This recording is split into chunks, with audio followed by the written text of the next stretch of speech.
En vivo. Buenas noches, damos la bienvenida a todos los asistentes al sexto encuentro académico de radiología. En la noche de hoy les presento al doctor Julián Rivera con su conferencia Cardiomiopatía hipertrófica, utilidad de la cardioresonancia. El doctor Rivera es médico de la UIS, fue médico investigador del grupo de falla cardíaca en la Fundación Cardiovascular y actualmente es residente de último año en la Fundación Valle del Lili de radiología. Doctor Rivera, bienvenido, adelante. Muchas gracias, doctor Castro. Voy a compartir mi pantalla.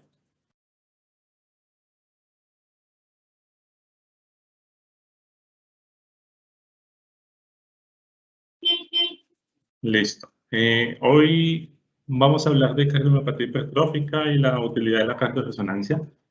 Esta es una patología que no solo como patología me parece muy interesante, sino que nos permite ver cómo la resonancia magnética se ha venido abriendo espacio año tras año en la cardiología. Y pues esto lo vamos a ver durante toda la charla, cómo impactamos hoy en día en esta patología. Tenemos que tener en cuenta que hace parte de las cardiomiopatías no isquémicas. Estos se definen como cualquier disfunción mecánica o eléctrica que puede llevar a hipertrofia ventricular y dilatación del corazón, y generalmente son por causas genéticas. Entonces tenemos que se clasifican entre las no isquémicas en primarias y secundarias. Secundarias, cualquier patología sistémica que pueda comprometer el corazón, y primarias, aquellas que son propias pues, del corazón. Entre ellas tenemos causas genéticas adquiridas y combinadas, siendo la cardiomiopatía hipertrófica una de las causas genéticas. En epidemiología vamos a ver que es la más frecuente de las cardiomiopatías, y con una incidencia de 1 en 500, ya la displasia ritmogénica del ventrículo derecho ya va a ser de 1 en 5000. Y lo importante de estas patologías es que van a tener una alta tasa de mortalidad anual, pues 25.000 muertes anuales, y la segunda causa de muerte súbita. Y esto va a ser muy importante porque creo que todos vamos o hemos visto noticias como estas. Estas son solo noticias que encontré de este año, donde en España muere un árbitro en pleno partido de fútbol. Esto es acá en Colombia este año, donde un jugador de la Academia de Fútbol de Manizales de 19 años muere también durante un partido. O esta otra donde un futbolista también muere durante un partido de fútbol. Pero noticias como esta que les tengo a su izquierda es la que me parece que impacta un poco más. El joven que aparece de blanco, él muere en 2018 durante un entrenamiento de ciclismo, y pues una muerte súbita. Y su hermano, de rojo, en un homenaje que realizaron la semana pasada, estaba jugando un partido de fútbol en homenaje a su hermano que había muerto en 2018, y fallece también de muerte súbita. Entonces, noticias como esta dejan muy claro de que pues esto no es un hecho aislado, de que eventualmente hay una causa detrás, y la cardiomiopatía hipertrófica puede ser una de las causales de esto. Entonces, hoy en día tenemos varios métodos para evaluar los pacientes. El más usado y el más disponible es el ecocardiograma. Este nos permite una valoración de la dinámica auricular y ventricular, del movimiento valvular, y también podemos ver el engrosamiento de ese ventrículo. Acá este compromiso del septo principalmente, y pues podemos valorar los flujos intracardíacos en tiempo real. Sin embargo, hay algunas limitaciones que generalmente son pues valorar el compromiso del ventrículo derecho, ya que por ventana acústica a veces es difícil, y del ápex cardíaco. La cardioresonancia es la combinación pues, de resonancia magnética con electrocardiografía, o una resonancia engatilada, por así decirlo, y nos va a permitir una amplia valoración del tejido miocárdico, en este caso una mejor valoración de la anatomía. Podemos ver muy bien las cavidades derechas, podemos ver completamente el ápex cardíaco. También nos permite valorar función, y es igual a valorar función con ecocardiografía. Pero ya empezamos a ver cosas que de pronto la ecocardiografía no nos puede dar con tanto detalle, como la valoración de la fibrosis, antes llamado viabilidad cardíaca. También podemos hacer caracterización de tejidos. A veces la fibrosis no es focal, sino es difusa, una fibrosis más intersticial. O pueden haber patologías que puedan confundir y podemos caracterizarlas muy bien con los mapas de T1, de T2 y T1 postcontraste. Adicionalmente, nos permite hacer perfusión miocárdica para valorar pues, áreas de isquemia inducida, y también nos permite ver, hacer valoración de flujo, no solo pues, de velocidades y gradientes de presión, sino también podemos ver el sitio exacto donde se está haciendo la obstrucción y la dirección de ese flujo turbulento hacia dónde va a dirigir. Es así como en 2010 se reúnen estas sociedades científicas, la Asociación Norteamericana de Imagen Cardíaca, el Colegio Americano de Radiología, el Colegio Americano de Cardiología, la Asociación Americana del Corazón y la Sociedad de Resonancia Magnética Cardiovascular, y establecen estas 6 causas para valorar resonancia magnética, eso en pacientes con disfunción o hipertrofia del ventrículo izquierdo de origen no isquémico. Entre esas, pues está la evaluación de la cardiomiopatía dilatada en pacientes con coronarias sanas, pacientes que tienen enzimas cardíacas positivas pero sin aterosclerosis en la angiografía, sospecha de amiloidosis u otras enfermedades infiltrativas, cardiomiopatía hipertrófica, displasia reumatoidea del ventrículo izquierdo y síncope o arritmia ventricular. Y pues queda claro de que desde el 2010 se ha venido recomendando la resonancia magnética cardíaca para la valoración de la cardiomiopatía hipertrófica. Entonces, durante estos minutos que nos quedan, quiero dejar claro que vamos a ver, cuáles van a ser las características de la resonancia magnética del corazón para la cardiomiopatía hipertrófica, qué papel juega hoy en día en el algoritmo diagnóstico, y establecer también factores predictores o marcadores de riesgo de desenlace adverso, y ver qué hay o qué se está evaluando sobre la valoración prequirúrgica con cardioresonancia. Entonces hay que recordar que esta patología tiene un patrón de herencia dominante. Es mucho más frecuente en hombres que en mujeres, en afroamericanos, y tiene una incidencia de 1 en 3.000. Sin embargo, se estima que, teniendo en cuenta pacientes asintomáticos, familiares de los sintomáticos, puede llegar a tener una incidencia hasta 1 en 500 personas. En niños vamos a considerar que va a ser la miocardiopatía más frecuente. ¿Y qué vamos a encontrar? Típicamente una hipertrofia del ventrículo izquierdo, que puede ser simétrica, pero hipertrofia del ventrículo izquierdo con deterioro en la función diastólica, pero sin deterioro en la función sistólica ni dilatación de cavidades. Eso es lo típico. Adicionalmente, pues no debemos encontrar ninguna otra patología que nos explique los hallazgos, porque esto, pues los clínicos lo tienen muy claro, y es que la hipertensión arterial de larga data, el corazón de atleta, las estenosis aórticas, las amiloidosis, sarcoidosis, rasopatías, miopatías, enfermedades de depósito Fabry o hemocromatosis, hay una amplia variedad de patologías que pueden generar que el ventrículo izquierdo se hipertrofie, y puede ser pues difícil de diferenciar de la cardiomiopatía hipertrófica. Y en esto la resonancia ha mostrado un muy buen papel, que vamos a analizar con mayor detalle en los siguientes minutos. Adicionalmente, vamos a tener que los puntos de corte para pacientes sin enfermedad, sin historia familiar, va a ser 15 milímetros de grosor en el eje corto, o 2,5 desviaciones estándar en niños. En caso de que presenten una historia familiar o un test genético positivo, vamos a bajar un poco la sensibilidad, aumentar un poco la sensibilidad bajando la medida de 13 a 14 milímetros en adultos y de 2,5 desviaciones estándar en niños. Asimismo, pues acá para recordarles que hay mucho paciente asintomático, pero cuando da síntomas, los síntomas suelen ser de falla cardíaca. ¿Por qué falla cardíaca? Porque como vemos en la imagen, acá hay un engrosamiento pues, de la base del ventrículo izquierdo, la zona basal de ese septo interventricular. Esto nos está generando acá una disminución del tracto de salida del ventrículo izquierdo, y vemos cómo la sangre se acelera justo en esa zona. no se acelera en la aorta acá, se acelera acá en el tracto de salida. Y al acelerarse, pues en casos graves esto puede generar obstrucción y va a generar una falla cardíaca.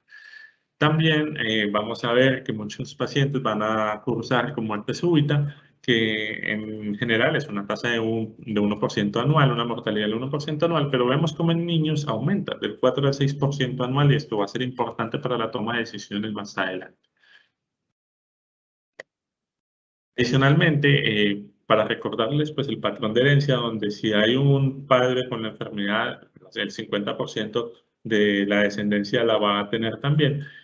Vamos a tener que hay múltiples, y son múltiples acá en la imagen, vamos a ver todas las mutaciones que se han descrito.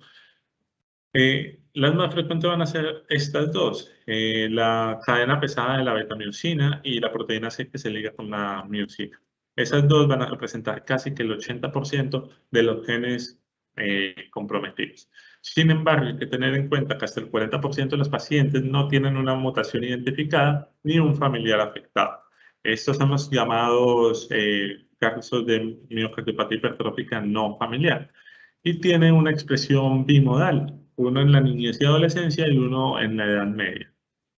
Entonces podemos tener pacientes que tienen el genotipo y el fenotipo, que serían los sintomáticos, pero también podemos tener pacientes que tienen el genotipo, pero todavía no tienen el fenotipo, que van a ser asintomáticos, y pacientes que tienen el genotipo, no tienen cambios morfológicos, pero ya empiezan a presentar cambios en el electrocardiograma.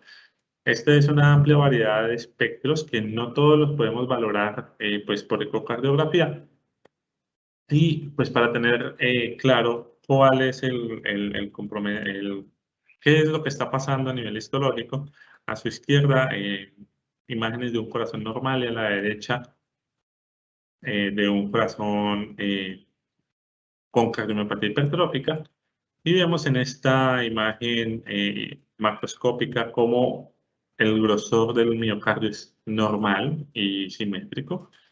Y la disposición de los cardiomiocitos es horizontal, en paralelo, muy ordenados, mientras que en esta otra imagen vemos ese engrosamiento marcado de todo el ventrículo izquierdo que también compromete el ventrículo derecho. Y logramos ver cómo los cardiomiocitos se encuentran hipertróficos. Ya esa disposición horizontal, ordenada, paralela, no está. Y miren toda esta zona de depósito de espacio extracelular, que en estas dos imágenes inferiores podemos ver esa fibrosis teñida de azul. Adicionalmente, vamos a ver cómo se están comportando estas arteriolas, que son de la circulación coronaria. Y está marcadamente engrosada, la tónica media está muy engrosada. Entonces tenemos un corazón que está hipertrófico, es decir, está demandando más oxígeno, y unas arteriolas que no están llevando suficiente oxígeno por la hipertrofia de su pared. Esto nos va a generar isquemia silente, que es la que se considera la principal causa de estas zonas de depósito y de isquemia de fibrosis difusa. Es importante acá notar que la biopsia no se suele realizar de rutina dado su bajo rendimiento diagnóstico. Entonces, es allí la importancia pues, de la resonancia magnética. Adicionalmente, y hablando pues de fibrosis, vemos que la importancia acá del gadolinio. Para recordarles, típicamente el gadolinio, que es el medio de contraste que utilizamos, es un medio de contraste extracelular. Él nunca va a ingresar a la célula, se va a quedar en el espacio vascular y en el espacio extracelular. Sin embargo, cuando hay una incuria miocárdica o hay una expansión del espacio extracelular, sea por edema, o sea por fibrosis, o sea por depósito de cualquier otra sustancia como el amiloide, va a depositarse ese medio de contraste. Y esto va a generar que en las secuencias tardías veamos un realce postcontraste. Esto está descrito desde el 99 y este es un estudio muy interesante donde se cogieron modelos murinos y se les generó una isquemia a los ratones. Una isquemia pues que valoraron a los 3, 7, 10 días con la autopsia y pues con resonancia magnética, viendo que las áreas de fibrosis vistas en la autopsia se correlacionaban exactamente con las áreas de realce tardío vistas en la resonancia magnética. Esto pues nos dejó claro que en este contexto el realce tardío va a significar cicatriz y fibrosis, y la importancia de esto es porque esas áreas de cicatriz y fibrosis van a significar un sustrato para taquicardias ventriculares. Esto nos genera un factor de riesgo de muerte súbita y de descarga desfibrilador. El realce tardío, y aprovechando pues hablando del realce tardío, no solo nos permite esa caracterización de fibrosis, sino que también dependiendo del patrón de realce podemos hablar si se trata de una cardiomiopatía isquémica o si estamos ante algún evento no isquémico, y dependiendo del evento no isquémico y del patrón de realce podemos encontrar que si es en la zona media, en el epicardio o en el endocardio, nos va a dar diferentes diagnósticos diferenciales. En este caso, pues lo típico es que la cardiomiopatía hipertrófica genere áreas de realce parcheado que comprometen principalmente la mitad del miocardio. Sin embargo, puede extenderse tanto a la zona del endocardio como del epicardio, pero van a ser así zonas aleatorias, parcheadas y heterogéneas. No vemos un realce muy homogéneo, sino un realce muy heterogéneo. Adicionalmente, hablando de fibrosis, en su imagen de la derecha, un corazón sano, donde el color de los mapas de T1 es muy homogéneo y los valores son menores de 1000 para nuestro equipo de 1,5 Tesla. Y en estas dos imágenes, tanto la del centro como la de la izquierda, vemos que ya se vuelve mucho más heterogéneo esos valores, o visualmente nomás el mapa de T1.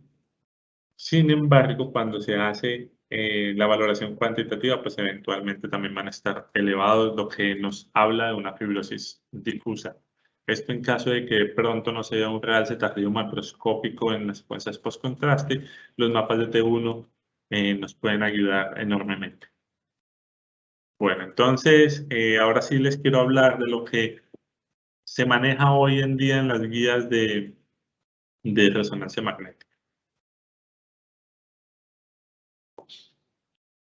Estas fueron las guías que salieron el año pasado de la AHA y el American College of Cardiology para el diagnóstico y tratamiento de pacientes con miocardiopatía hipertrófica. Entonces, esta es la parte donde ellos mencionan la indicación de resonancia magnética. Básicamente son 5 escenarios. Cuando el ecocardiograma no es concluyente, cuando se quiere plantear un diagnóstico diferencial de hipertrofia del ventrículo izquierdo, cuando la decisión del implante del cardiofibrilador es incierta, cuando se quiere caracterizar mejor el mecanismo anatómico de la obstrucción del tracto de salida del ventrículo izquierdo, y para seguimiento y restadificación del riesgo. Entonces, teniendo en cuenta esto, tenemos 3 escenarios que es como he enfocado el uso actual de la resonancia: para el diagnóstico, para el tratamiento y para el pronóstico. Para el diagnóstico, vamos a tener 3 momentos: cuando ya tenemos una cardiomiopatía establecida, cuando el diagnóstico es incierto y cuando hay historia familiar. Entonces, cuando tenemos una cardiomiopatía ya establecida, esto es una imagen de un corazón normal, pero el compromiso va a ser asimétrico. Generalmente compromiso septal, septal solo de la base, de todo el septo, un compromiso difuso de la pared libre, solo del ápex, de la zona medio ventricular, o un corazón con un grosor normal, pero con criptas, o un corazón ya dilatado. Es un amplio espectro. Sin embargo, hoy en día lo que nos interesa no es solo ver que esta es un compromiso asimétrico del septo interventricular, que de hecho es el más frecuente, sino ver, pues como en esta imagen, las áreas de realce que se ven en el estudio post-contraste, qué tan grueso es ese ventrículo. Adicionalmente, esta que es una variante concéntrica, Vemos que el engrosamiento es circunferencial. Este es un poco más importante para el clínico que nosotros definamos si esto es por cardiomiopatía hipertrófica o por el contrario es por hipertensión arterial, por estenosis aórtica, corazón de atleta, amiloidosis. También vamos a tener esta variante que es la apical, donde el compromiso es del ápex cardíaco. Vemos que las zonas basales están de un grosor normal. Esto es mucho más frecuente en personas japonesas y suelen asociarse con aneurismas apicales. Los que mencionábamos al inicio a veces son difíciles de diferenciar en estudios de ecocardiografía. También están las variantes medioventriculares. En este caso, pues es solo de compromiso septal, medioventricular pero septal. Hay unos que son más concéntricos de toda la zona media de ese ventrículo. Y esto va a ser importante porque cuando hacen ese aumento concéntrico de la zona media, van a generar ahí un gradiente de obstrucción. Y este gradiente de obstrucción también está asociado con aneurismas apicales. ¿Y por qué se dan los aneurismas apicales? Pues el aumento en la sobrecarga de presión en el ápex genera un estrés apical. Esto nos va a disminuir aún más la perfusión, que como ya vimos por la histología y la dinámica pues, de la enfermedad, nos va a generar una isquemia silente que va a llevar a fibrosis, y esa fibrosis finalmente se va a dilatar, va a formar un aneurisma y un trombo. Este trombo, el riesgo es que haga embolismo, y pues dependiendo del sitio donde embolice va a generar los síntomas.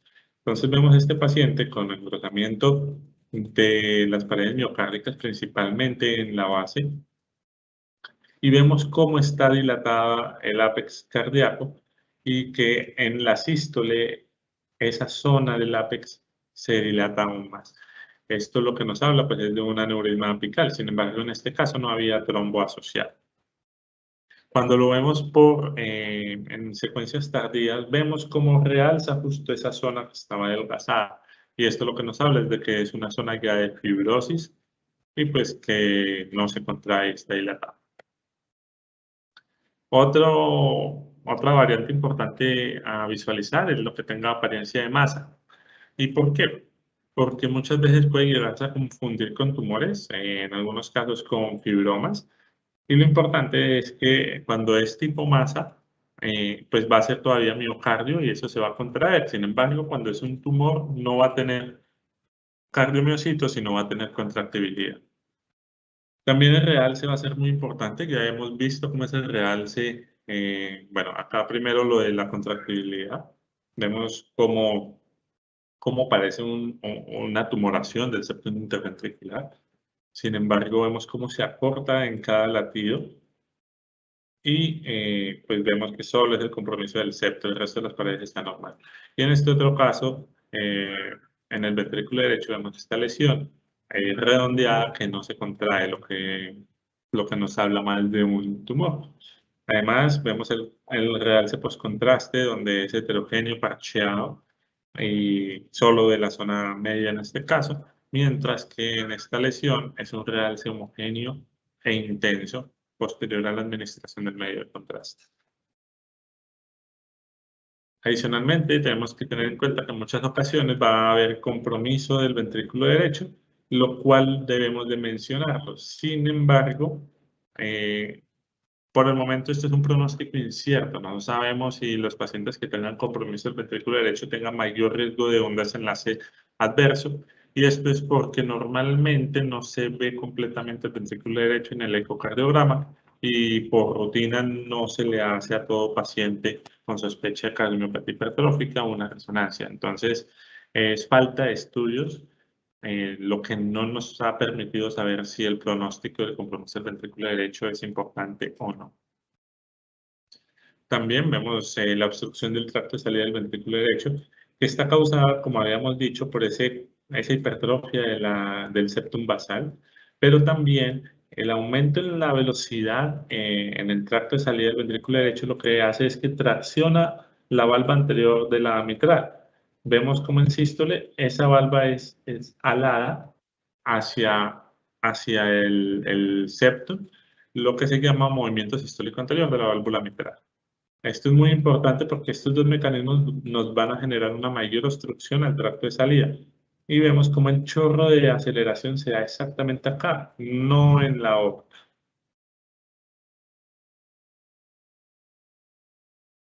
Esto lo podemos valorar no solo en secuencias de cine, sino en secuencias de gradiente de fase. En este ejemplo, un gradiente de fase en el plano, donde nos puede dar una idea de la dirección del flujo, y también un gradiente de fase a través del plano, donde es más importante valorar las velocidades y los gradientes de presión.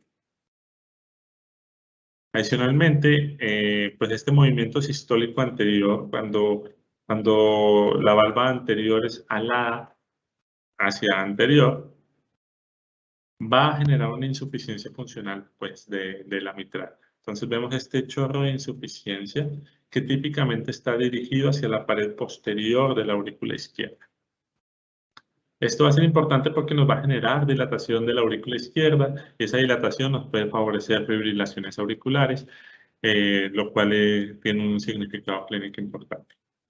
Adicionalmente, como mencioné al inicio, lo típico es que no haya una disfunción sistólica, sino diastólica, y esta función diastólica va a ser por el desorden de los miocardiocitos, por la fibrosis, que nos van a conferir una mayor rigidez, y por la distorsión de la morfología del ventrículo izquierdo dado por esa hipertrofia. Esto nos va a llevar a una disfunción sistólica que incluso puede verse antes que la hipertrofia. Lo que hacemos normalmente es valorar el tamaño, una valoración indirecta, valorando el tamaño de las aurículas. Entonces vemos acá cómo hay un aumento pues, del tamaño de todo el corazón, principalmente de las aurículas, y vemos este chorro de insuficiencia mitral y explicamos el por qué puede ser la causa de esa insuficiencia mitral. Lo que hacemos es calcular las áreas de ambas aurículas y de la aurícula izquierda, no solo en el cuatro cámaras, sino en el eje largo del ventrículo izquierdo. Y pues vamos a calcular el volumen dependiendo pues de la edad, del género y del peso, del área de superficie corporal. Ya cuando encontramos un paciente con disfunción sistólica, que no es lo típico, ya estaríamos hablando de la fase de burnout, que pues es eso, un paciente con cardiomiopatía hipertrófica y una FEBI menor del 50%. Esto es importante porque estos pacientes ya no vamos a tener ese engrosamiento tan severo. Como se ha ido dilatando, pues el engrosamiento va a bajar, ya se va a ver un poco más adelgazado. Vamos a presentar aumento en las dimensiones de fin de sístole, lo cual no veíamos inicialmente, y de fin de diástole, evidentemente. Y va a disminuir o a desaparecerse incluso esos gradientes en el tracto de salida del ventrículo izquierdo. ¿Cuál es la importancia clínica? Pues que estos pacientes van a tener una mayor mortalidad. Si hablábamos antes de un 1%, estos pueden tener hasta un 11% al año. Sin embargo, la progresión va a ser variable. No es que todos se deterioren en 2 años, sino es una progresión variable. Vamos a tener dos patrones típicos, uno dilatado, donde es una dilatación del ventrículo izquierdo con falla cardíaca, y uno restrictivo, donde el ventrículo izquierdo va a tener un tamaño normal, pero lo que vamos a tener es una dilatación atrial y falla cardíaca. Entonces vemos a este paciente con cardiomiopatía hipertrófica ya conocida. Vemos en estas secuencias de cine en 4 cámaras y eje corto cómo está hipokinético todo el ventrículo izquierdo, y nos da una fracción de eyección del 26%. Esto nos habla claramente de un paciente en fase de burnout. Esto con respecto a los pacientes con ya diagnóstico de cardiomiopatía hipertrófica, que es lo que normalmente vemos. Pero ahora, teniendo en cuenta las posibles fenocopias, que estos son diagnósticos diferenciales, ¿qué vamos a tener en cuenta? Bueno, como les presenté al inicio de la charla, muchos atletas presentan muerte súbita. Entonces, ¿cómo voy a diferenciar yo si se trata de un paciente con un corazón de atleta o una cardiomiopatía hipertrófica? Bueno, la imagen que traigo es evidentemente un paciente atleta. Entonces, lo típico es que tenemos un corazón con paredes que pueden ser levemente engrosadas y que va a tener volúmenes aumentados. Eso es lo que tenemos típicamente, pero la fracción de eyección va a estar conservada. Igualmente, los mapas de tiempos de T1 van a ser normales y los realces tardíos van a ser normales. ¿Por qué? Porque no va a haber ninguna alteración estructural. Entonces, teniendo en cuenta ese grosor aumentado de la pared junto con la dilatación en fin de diástole, se establece este ratio que si es mayor de 0,15 nos va a hablar más de una cardiomiopatía hipertrófica y si es menor, pues de un corazón de atleta. Entonces tengo estos tres casos para mostrar. A la derecha, el paciente que les mostré previamente, donde vamos a ver un corazón con volúmenes aumentados de 140 milímetros por metro cuadrado. El grosor es de 11 milímetros. No hay áreas de realce tardío y este era un paciente de 19 años, jugador competitivo de fútbol. El ratio nos da de 0,07, lo cual nos habla pues de una cardiomiopatía de un corazón de atleta. Acá a su izquierda vamos a tener un paciente con engrosamiento, si ven, solo de la cara septal, pues del ventrículo izquierdo, con áreas de realce tardío.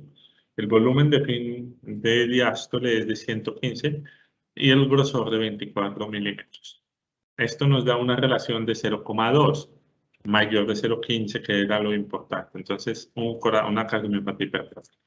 Pero está el paciente del medio, el cual es el que nos suele generar dudas. ¿Por qué? Porque este es un paciente de 31 años, quien es deportista, menciona que hace atletismo, carreras de 100 metros, y que se ha venido sintiendo agitado posterior al ejercicio.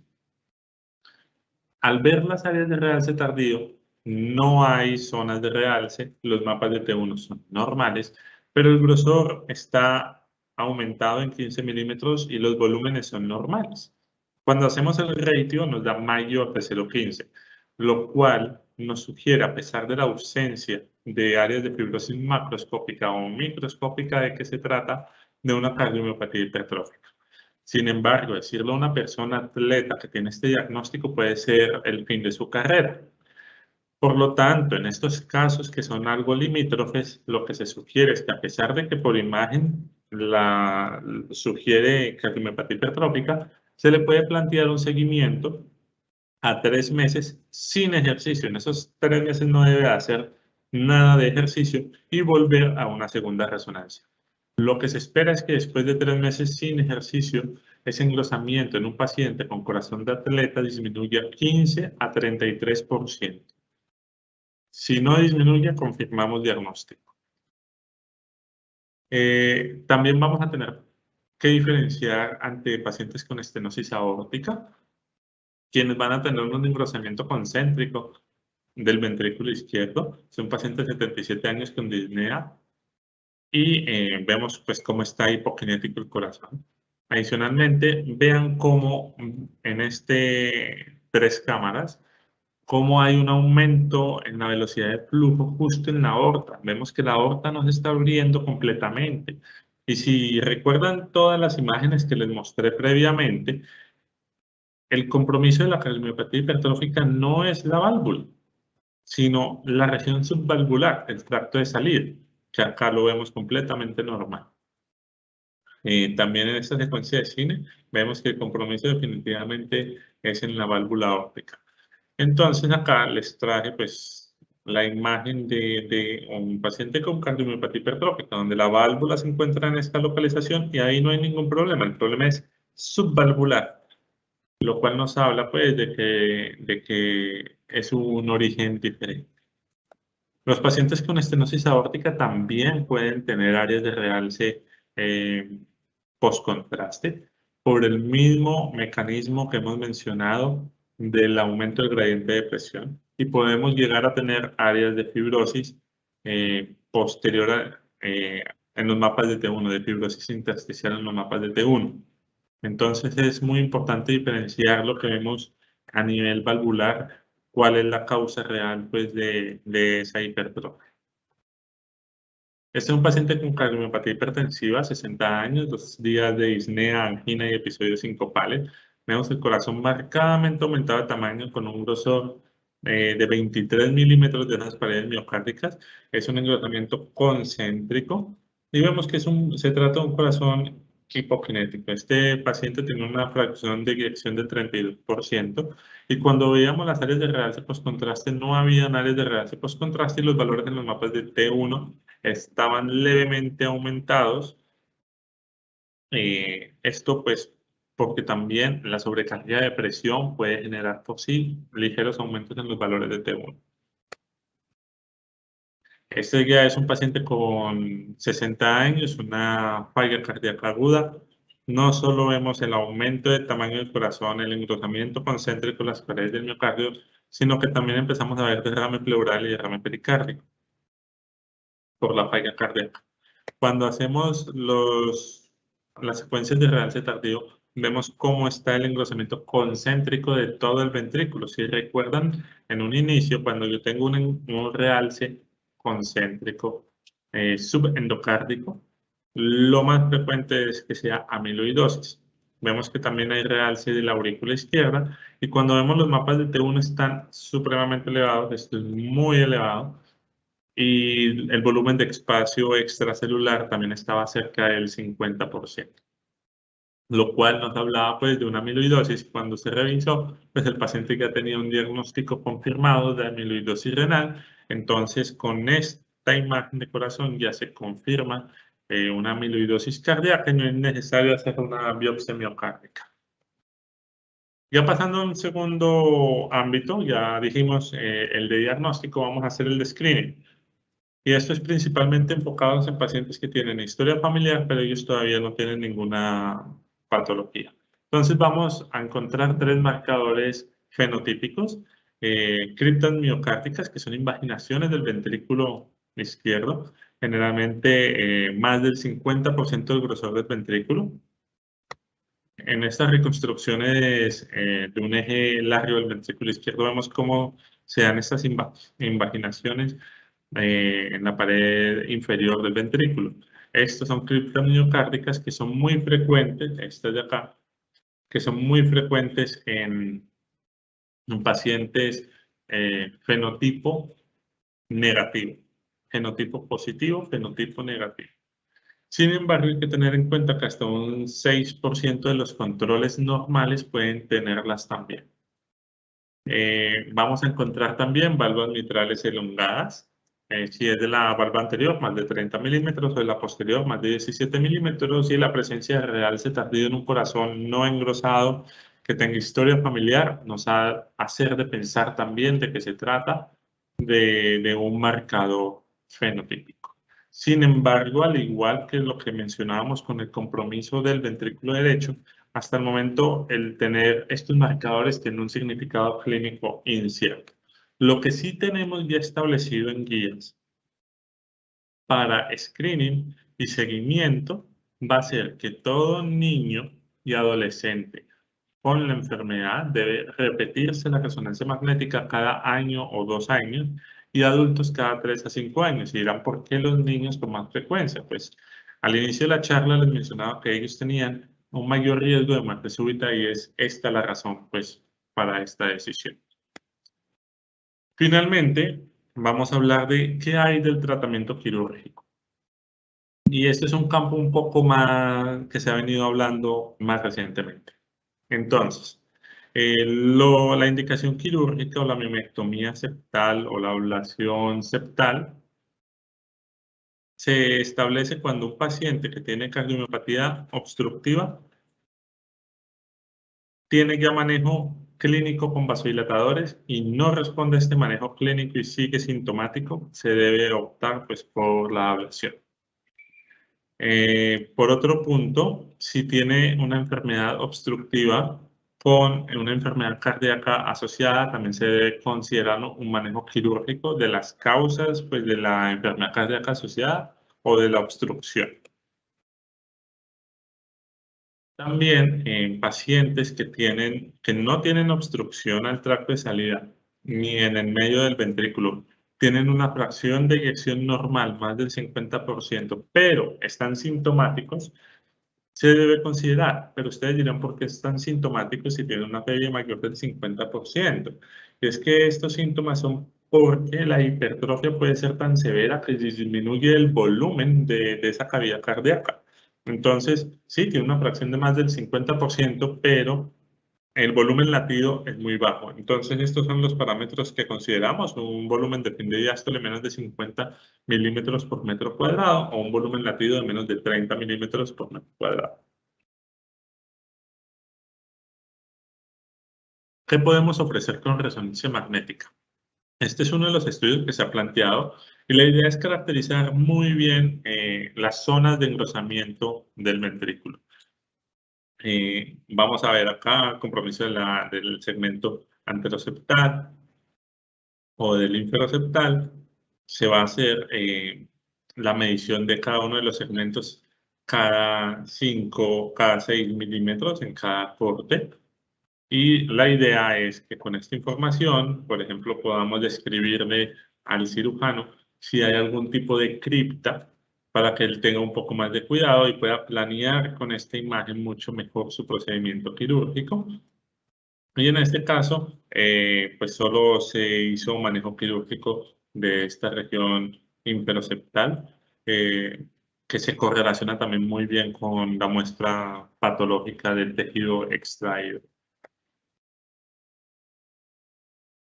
Ya para hablar del pronóstico, esta fue también una parte de mucho interés porque pude ver cómo desde el 2000 y años anteriores incluso se empezaba a establecer con clínica y con ecocardiografía factores de riesgo para muerte súbita, para un desenlace cardiovascular adverso.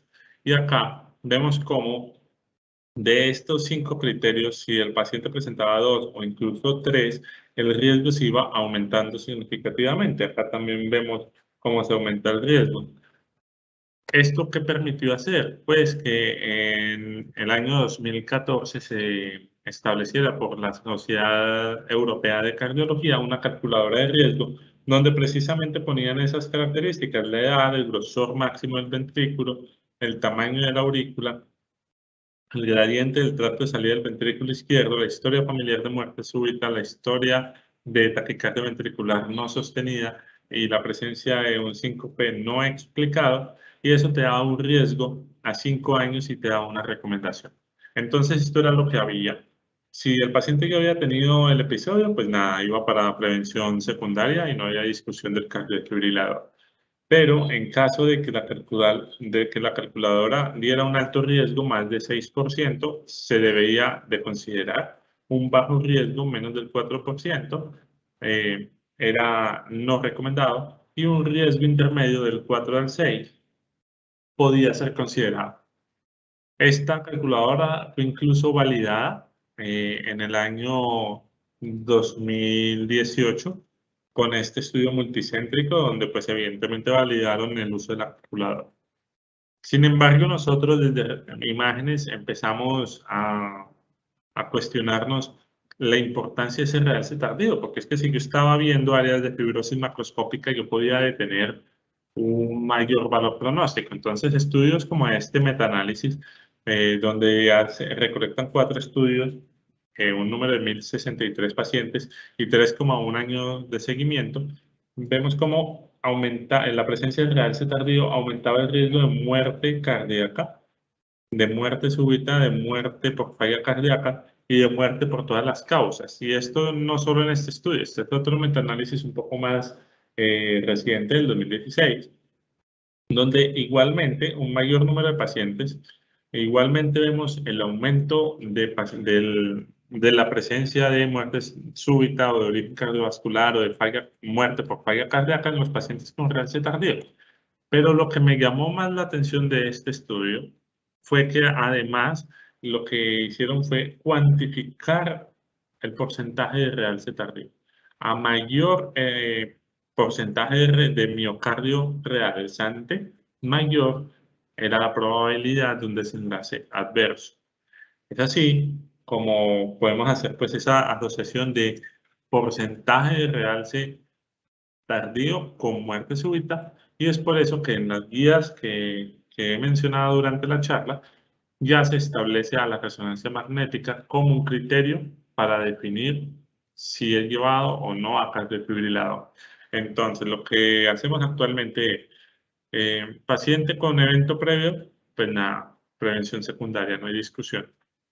Si no tiene evento previo y tiene al menos una de las siguientes, que son historia familiar de muerte súbita, hipertrofia severa del ventrículo izquierdo, que esto es más de 30 milímetros, síncope no explicado, aneurisma apical o fracción de eyección menor del 50%, es decir, fase burnout, pues debe ser razonable. Entonces, acá nomás ya tenemos una de las razones por la resonancia magnética. Eh, ¿Lo podemos ver por ecocardiografía? Sí, pero muchas veces no. Entonces, en caso de que no se vea y tengamos la duda, la resonancia magnética no la va a retirar. En caso de que no tenga ninguna de estas características, vamos a pensar, ¿tiene taquicardia ventricular no sostenida? Sí. Bueno, entonces es un niño, ¿sí? ¿Es razonable el implante del cardiofibrilador? No, es un adulto, debe ser considerado. Entonces dirán, ¿por qué tienen una menor recomendación? Y es por lo mismo que hemos dicho durante toda la charla, los niños tienen un mayor riesgo de muerte súbita que los adultos, entonces vamos a hacer un tratamiento un poco más intenso con ellos. En caso de que no tenga taquicardia ventricular no sostenida, ahí entra el papel del realce tardío. No hay un área extensa de realce tardío definido como más del 15% de la masa ventricular, entonces no debe ser indicado. Pero si sí tiene más del 15% de la masa ventricular, debe de ser considerado el implante del cardiofibrilador. Entonces, espero que durante toda esta charla, que la verdad me emocionó mucho hablando del tema, haya quedado pues claro que la alta resolución espacial que podemos tener en la resonancia magnética, la caracterización de tejido que nos permiten las diferentes técnicas que usamos, nos van a permitir no solo caracterizar la cardiomiopatía hipertrófica, sino diferenciarlo de las fenocopias, que esto es algo muy importante que quiere ver el clínico.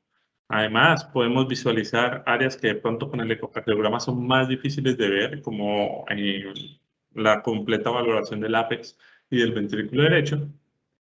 Y además, vamos a poder caracterizar también el gradiente del tracto de salida del ventrículo izquierdo, las zonas de mayor compromiso, para tratar de dar una mejor respuesta de la valoración prequirúrgica. Y es útil además para la cuantificación de fibrosis y toma de decisión de implante del cardiofibrilador. Bueno, muchas gracias. Esta fue la bibliografía que revisamos y pues estaré pendiente a las dudas. Muchas gracias, doctor Rivera. Excelente charla, muy completa, ilustrativa, donde nos lleva pues prácticamente por un viaje educativo por esta interesante entidad. Tenemos una pregunta, aunque ya se mencionó durante la charla, la voy a formular para que aclaremos de pronto las dudas.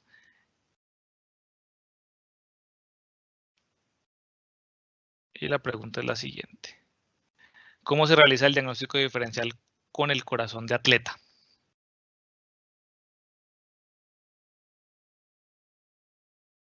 No se oye.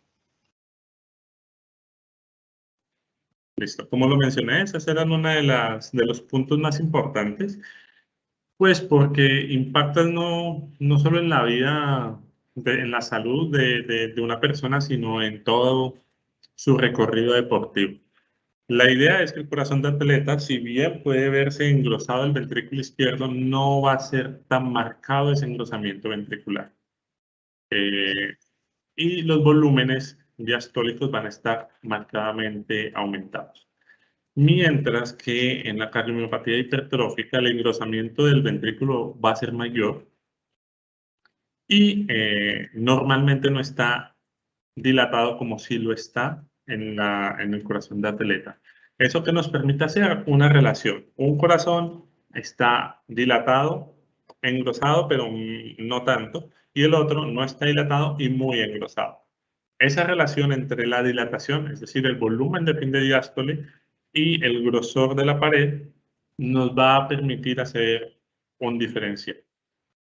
El punto de corte sería 0,15. Sin embargo, pues tenemos otras estrategias, como la presencia de realce tardío, áreas de fibrosis, que nos representa áreas de fibrosis. El corazón de atleta no tiene que tener áreas de realce tardío. Y los mapas de T1.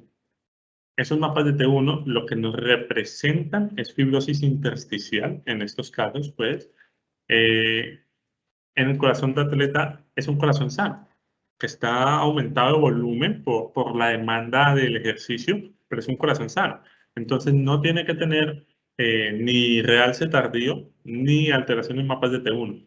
Lo que tiene es engrosamiento del ventrículo y aumento en los volúmenes.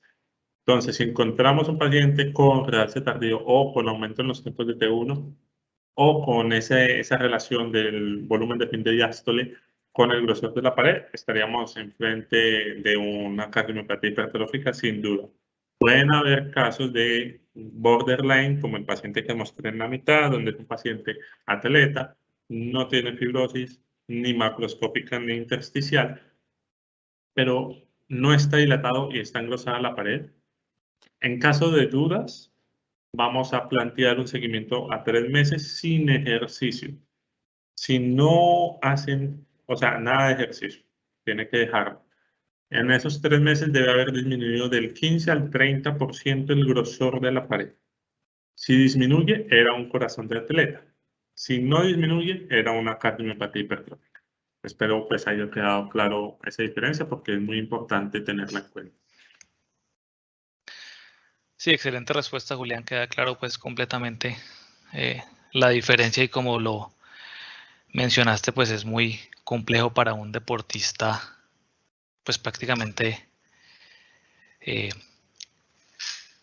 dañarle sus sueños de carrera profesional o alto rendimiento. Bueno, tenemos una pregunta, ya la leo. Dice, ¿la medida de flujo se realiza mejor in-plane o through-plane en la región subvalvular aórtica?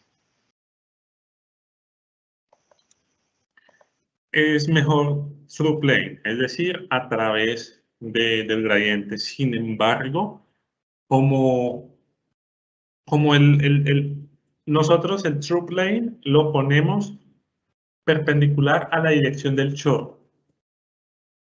Digamos que es bueno tener el in-plane, que es el longitudinal, donde vemos todo el chorro de lado a lado, para definir en qué posición poner el true plane. Pero para medir las velocidades y los gradientes lo hacemos true plane. Sí, de acuerdo con el doctor Rivera, básicamente la idea para cuantificar los flujos se hace en true plane, y utilizamos las secuencias in plane para ver la aceleración del tracto de salida del ventrículo izquierdo, o cuando queremos ver si hay gradiente en el plano medio ventricular. No sé, es muy útil, pero las medidas en true plane son las más útiles y las más reproducibles, y son las que utilizamos pues en nuestros reportes en cuanto a gradientes de aceleración y todo lo que esos datos se refiere. Bueno, no tenemos más preguntas. Agradecerle al doctor Rivera nuevamente por su charla, por su tiempo, y invitarlos a todos a la próxima charla, el próximo encuentro académico, que será en el mes de julio. Muchas gracias. Buenas noches. Buenas noches.